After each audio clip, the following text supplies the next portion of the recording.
I think a number of us saw when King Charles was recently in Australia. Brave senators stood up to raise many of the issues around genocide, colonialism, and many other things. And we are very honored to have with us here Senator Lidia Thorpe, who is a Gunnai, Gunditjmara, Djab young woman and a senator from the Australian state of Victoria, all around hero to many of us. Senator, thank you so much for being with us. Thank you for the invitation, brother. It's an absolute honor. And thank you, sister. Amazing. No, it really is amazing to have you. And I guess I just want to start here. I mean, I think maybe there's a lot of people who sort of maybe generally have some sense of what was visited on the First Peoples, the crimes of, what we now call Australia. But maybe just give some context to the brutality, because I think people kind of treat it as like a side issue. Maybe it wasn't genocidal. Maybe these things were just not that important. Why are we talking about them in 2024? What is some of that history and contemporary reality that moved you to let the king know how you felt? Well, there was a war declared on our people in this country by the colonizer. They came with guns. They buried our babies in the ground and kicked their heads off. They committed mass murder. They brought disease. Their purpose was to wipe us out. And that was over 200 years ago. Now, my people resisted from the very first moment that they set foot on these shores, and we've resisted ever since. I am part of that resistance. My family's part of that resistance. And I'm a product of the activism that's been, constantly calling out colonisation, calling it genocide, calling for a treaty, and maintaining that we are the sovereign people of these lands. You can't have a king of some other country come and say that they're sovereign to these lands. To be sovereign, you must be of the land. You must be connected through the sky and through our totems, the animals and the trees and the water. If you're not connected to those things, then you can't just rock up to someone else's country and say that you're sovereign. So, he's taken on responsibility of the crown, which has caused a lot of harm to our people and our land here. And the audacity for him to sit up there and say a few nice things about our people in this country was inappropriate, and it was insulting. And he needed to be sent a clear message from my ancestors and from my old people, because, I attend funerals upon funerals. I'm getting community calling out, mothers crying out, saying that their babies are still being taken. We've got 24,000 Aboriginal and Torres Strait Islander children in this country that are being taken from their mothers. We have over 600 deaths in custody, much more that's not recorded, because they don't record babies that die in custody when their mothers are being imprisoned and brutalised. So 600 deaths with not one person ever held responsible. Our suicide rate is off the charts. The land desecration and water theft here is still a very real issue. And he needed to know that.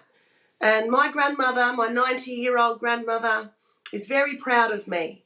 And I don't care what other people say. I've done the right thing by my grandmother, who's, fought all her life. And I have a responsibility to my ancestors and my old people to maintain that resistance. Mm-hmm. You're going to make me cry. I think we're all proud of you. I mean, you said words that so many people around the world resonates with them. And obviously, everything you're talking about is a situation for Indigenous people in so many ways, similar ways that you referenced in Canada, in the United States, and beyond. But these three places in particular are some of the most vicious and sadly successful settler colonies. And, they've done a really good job of erasing their atrocities, as well as pretending like the remnants of their atrocities aren't continuing today. So I really appreciate what you did, and I appreciate you bringing it to the present of what your people are still having to contend with. And, you've also been very outspoken on the issue of Palestine, which King Charles and the Australian government and the US government and the Canadian government and all the European governments that are responsible for destroying so much of the world have been supporting. And, I think I've seen a lot of people say, that watching, because it's live streamed for the first time, we're witnessing like a genocide be live streamed, and including by the people perpetrating it. So we're seeing their behavior. And so a lot of people who've studied slavery, who've studied the genocide of the Indigenous people across the world, they've read about this sort of thing, but they're seeing Gaza and they're like, wow, now you're kind of seeing this come to life because it's happening in front of your eyes and you witness how it happens. And so I'm just curious, as somebody who's been outspoken on this issue, how do you relate to what you see happening in Gaza? Oh, it just gave me goosebumps, sister, because that's we have Palestinian brothers and sisters and families who are going, as you say, live stream. We're seeing a genocide unfold around the globe. We know what that's like, we know the effects of genocide. We are the survivors of genocide, and it is what happened to us. It is what continues to happen to us in the most sophisticated fashion. And I'm down at those rallies for Palestine on Sundays, and I am guided by Palestinian family on, on all things Palestine. But basically they want self-determination. We want self-determination. We want land back. They want land back. We want the end to the genocide. They want the end to the genocide. Their families are just like my families. I've sat with many families and I'm like, you're just like us. We talk about land. We talk about, our stories as Indigenous people who are under constant attack and being profiled on the streets. Even here, Palestinian people are being profiled.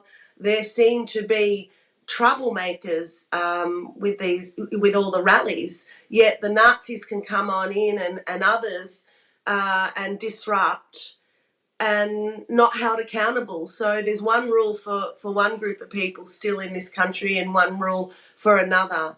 And the heavy-handed colonial police, they attack black and brown people in this country. And so I stand with Palestinians. We're fighting the same fight, and we're trying to keep our people alive. And so I'll continue to call out the parliament here. I constantly protest in the parliament and call out Palestine. They made a new law that you couldn't say from the river to the sea, Palestine will be free. Well, I scream that out every day in the chamber just to make the point that they can't shut me down, not for my people and not for Palestinians, and I'll stand there till the day that I leave. And, Senator, I think that's such an important point, and it brings me to another issue that I have a feeling is maybe misrepresented. But what we've seen from, certainly the current Australian government, others in Parliament, we saw the Indigenous voice referendum and other things. The perception they're giving to the world, to those of us in the United States, is very much, we're bringing in Aboriginal people. We're giving people more of a voice. We're becoming more representative. And, so love us because look how great and diverse we are. And then, of course, bring your tourism here because all the things you might be concerned about aren't an issue. I mean, how much of this is smoke and mirrors and how much is real sort of change in governance there? Whilst there's an ongoing sophisticated genocide against my people, that it is false and it is smoke and mirrors. It's lying. And we are Australia's dirty little secret in this country. And I've just exposed that for what it is. Their occupation is illegitimate. We don't have a treaty. And they'll pull out their, assimilated Aboriginal people when they so choose, but they take no action for justice. No action. No action on child stealing. No action on missing and murdered black women in this country. No action on the jails that are full of our people. We lock up 10-year-olds in this country for stealing a chocolate bar. And then they have a morning tea with the Prime Minister, and they pick out the blackfellas that, you know, aren't going to rock the boat or question the authority, and portray to the rest of the world that we're all happy little Vegemites in the lucky land of Oz. Well, we're not. And my people are dying, and I've had enough. My people have had enough, and we're calling it out for what it is.